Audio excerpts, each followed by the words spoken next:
Estimados senhores, Tarcísio Freitas, diretor executivo do DENIT, Kazaki Obe, cônsul geral do Japão em São Paulo, senhoras, diretores e conselheiros, senhoras e senhores, com muita honra e satisfação recebemos a visita do Dr. Tarcísio Freitas, ilustríssimo diretor executivo do DENIT, que ministrará uma palestra acerca de infraestrutura de transportes no Brasil, abrilhantando esse nosso tradicional almoço mensal de confraternização. O tema é bastante oportuno. A infraestrutura de transporte é essencial para o desenvolvimento e competitividade e economia dos países. O Brasil vem despertando a atenção de todo o mundo. Tem um enorme potencial econômico e grande extensão territorial. É o quinto maior país em área e também a quinta maior população mundial. A infraestrutura de transporte é estratégica para suprir as grandes distâncias geográficas desse país com dimensões continentais. Aguardamos com grande interesse as suas habilizadas palavras sobre o tema. Dr. Tarcísio Freitas, com os nossos agradecimentos e homenagens traduzidos neste caloroso aplauso, passemos-lhe a palavra a toda a nossa atenção. Muito obrigado. É uma imensa satisfação estar representando o Departamento Nacional de Infraestrutura de Transportes na Câmara de Comércio e Indústria Japonesa do Brasil. Agradeço então essa oportunidade em nome do General Farash, que gostaria de ter vindo e não pôde vir porque está hoje numa reunião com a ministra do Planejamento, falando de um tema importante para os senhores que investem no Brasil, para os senhores que apostaram no Brasil. E eu, de certa forma, sou testemunha disso, porque nós somos usuários dos produtos que os senhores produzem, que os senhores fabricam aqui com muita qualidade.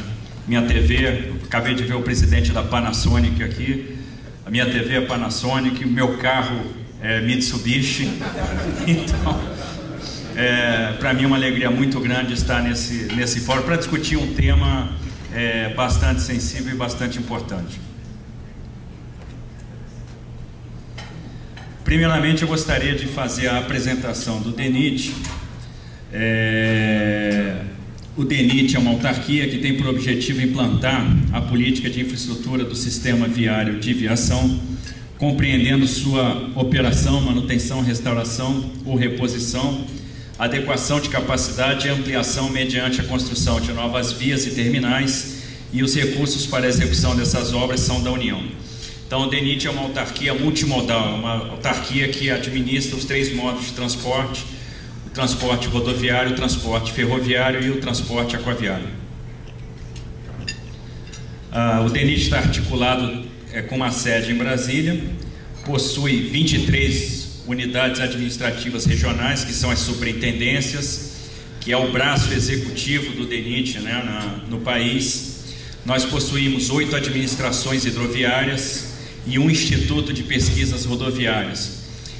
Aquela imagem ali embaixo da pista experimental do IPR, existem 3 dessas no mundo, então ela é usada para fazer pesquisas, simular o comportamento de novos materiais que podem ser usados nos pavimentos. A pista é toda instrumentada, e o IPR tem uma missão fundamental, que ele pesquisa, ele normatiza, ele ensina e ele audita, nos ajuda, contribui com as auditorias nas nossas obras.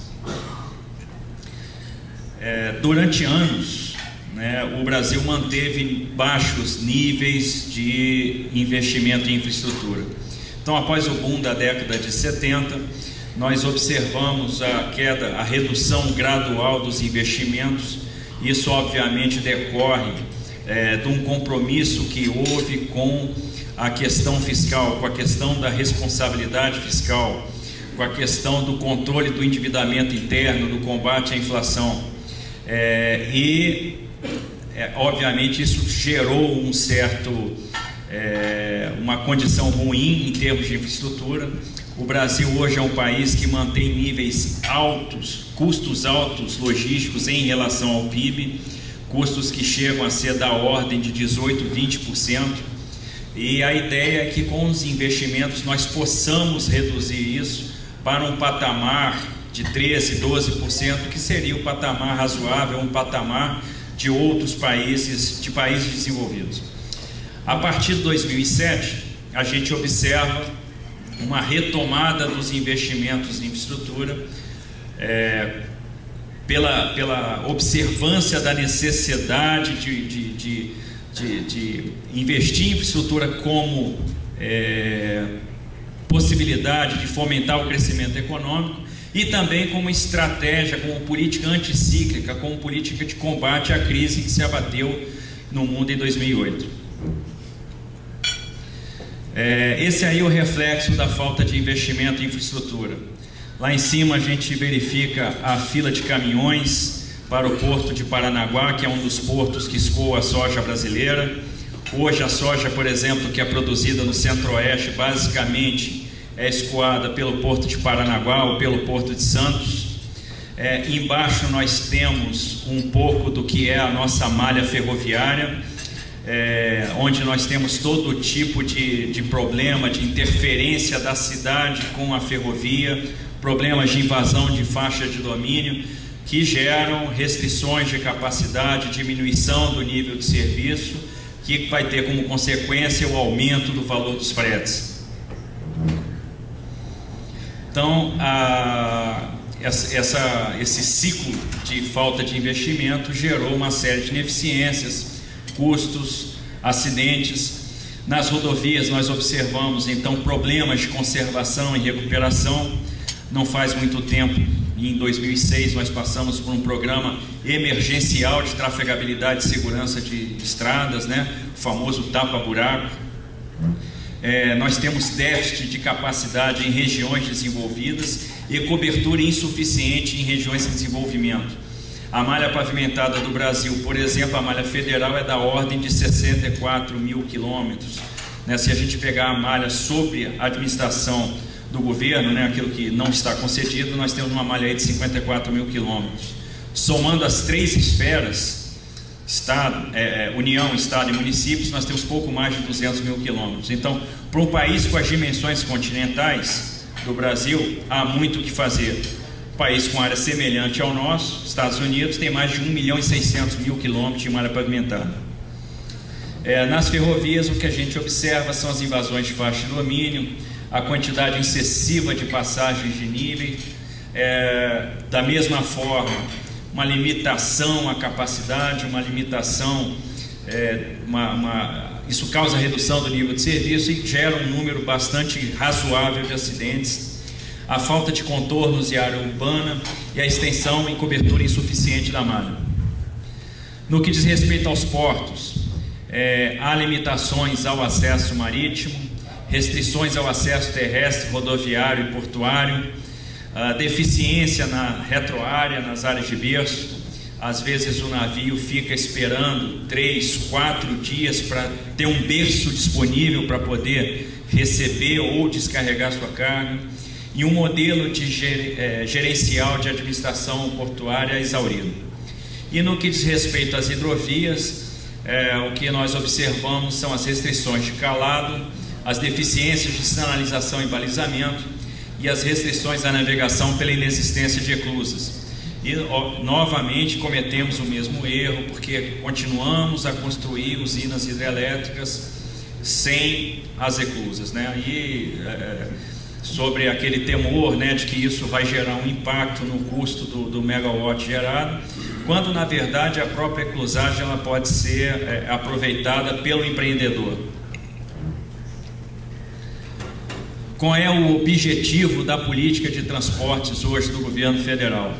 É proporcionar uma mudança nos próximos anos, aí até 2025, 2030, na matriz de transporte. A nossa matriz, a nossa capacidade, a nossa produção hoje praticamente, em grande medida, é transportada pelo modo rodoviário.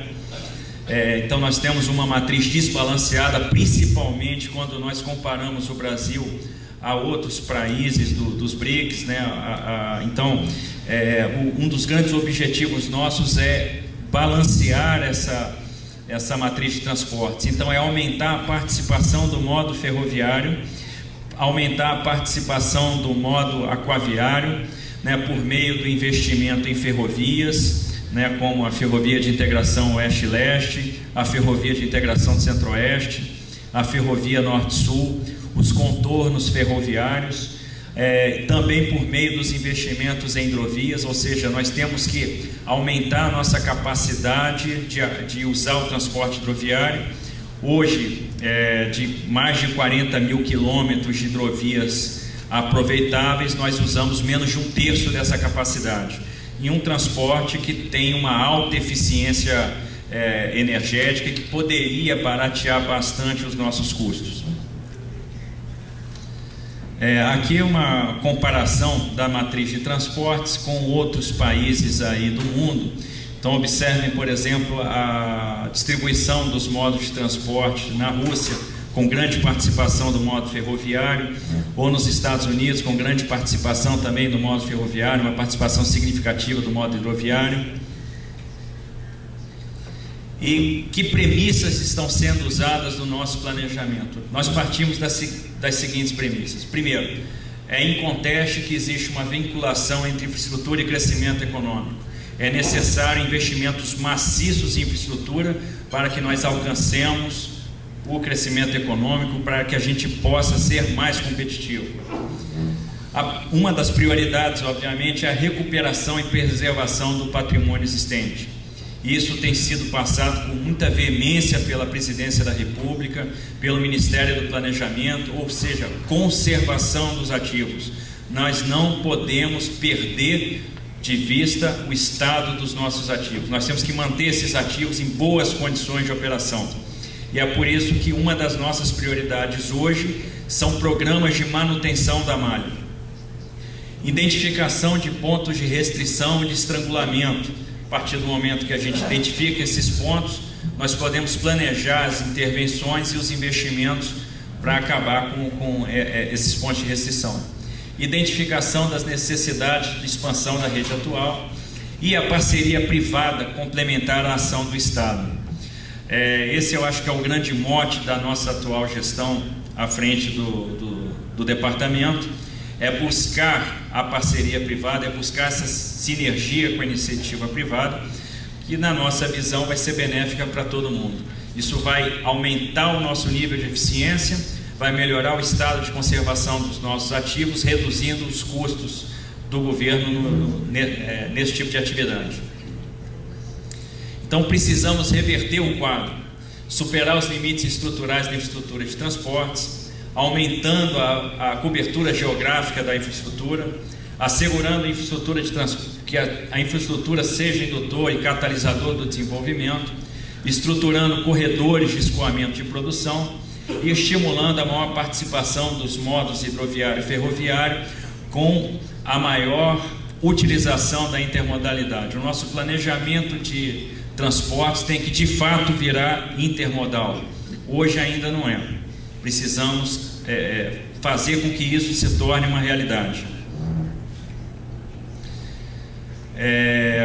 Para a gente conseguir transformar essas premissas em realidade, foi elaborado um plano, que é o Plano Nacional de Logística de Transportes, né, que tem um horizonte aí até 2030, de prever investimentos, né, até 2025, 2030, e está sendo frequentemente revisto, né? Então, se eu não me engano, está na 3ª revisão. Ele parte da projeção dos PIBs locais, então de modelos de crescimento, de premissas macroeconômicas, projeções de crescimento macroeconômico em determinadas regiões, utilizando aí técnicas, né, de Economic Forecasting, Equilíbrio System, modelos onde nós mapeamos